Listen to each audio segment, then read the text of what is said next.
Welcome to my new mini blog साथीहरू। अनि आज चाहिँ म कहाँ जाँदैछु अथवा हामी कहाँ जाँदैछौँ भनेर चाहिँ पक्कै पनि तपाईँहरूले चाहिँ शङ्का गरिसक्नु भयो होला होइन। अनि हामी बस कुरिराखेको हेर्नु, बस पनि नआएर यति ढिलो आयो नि साथीहरू। यो काठमाडौँमा त यति धेरै भिड हुँदो रहेछ है। बसमा पनि फेरि बल्ल बल्ल एकदमै माया मानेर चाहिँ हामीलाई सिट दिनुभयो बच्चासँग भएको भएर है। अनि हामी जाँदैछौँ हेर्नु, बाटोहरू के हुन् तपाईँहरू आफै चिन्नुहोस्। अनि झरिसक्यौँ, अब चाहिँ हामी कहाँ जाँदैछौँ होला? धरहरा साथीहरू।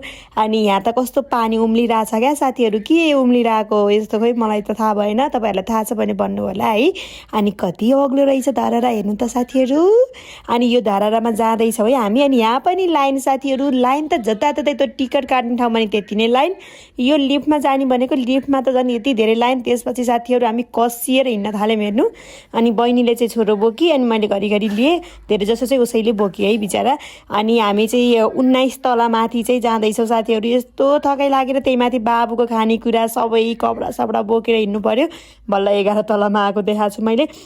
फाइनली माथि पुग्यौँ साथीहरू। माथिबाट हेर्दा त ओ माई गड कस्तो दामी के, कस्तो के भन्ने कुनै शब्द भएन। तर मेरो बाबुले भन्नुहुन्छ भने अडिन नदिएर यति हिँड्यो, यति रमायो ऊ चाहिँ है। फोटो खिच्न खोजेको हेर्नु न, पुरै हावाले उडाएर कपाल सपाल जम्मै। अनि बाबु चाहिँ यति खुसी भयो कि है, ऊ त आफै हिँड्ने अरे के, आफै कुद्ने अरे, भुइँमा पनि दौडेको छ, जता पनि दौडेको छ।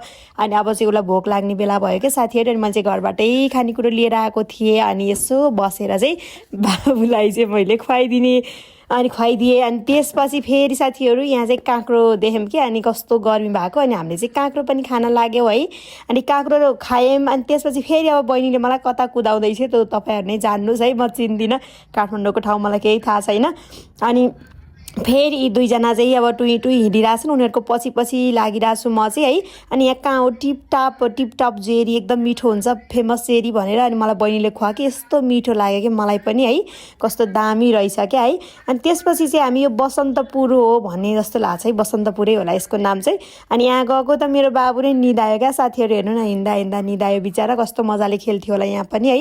अनि हामीले चाहिँ अघि त्यहाँ खानै नदिएर बाबुले यहाँ बोकेर ल्याएको थियो अनि खायौँ। अनि त्यसपछि हामी बस चढ्यौँ साथीहरू, आत्तियौँ बच्चासँग, बच्चा पनि निदायो है। अनि हामी तिनजना चाहिँ एकदम रमाइलो गरेर घर फर्कियौँ। अनि एकदमै रमाइलो भयो हाम्रो आजको दिन है। अनि तपाईँहरूलाई चाहिँ भिडियो हेरेर के कस्तो लाग्यो कमेन्ट गर्न नभुल्नु होला। By by.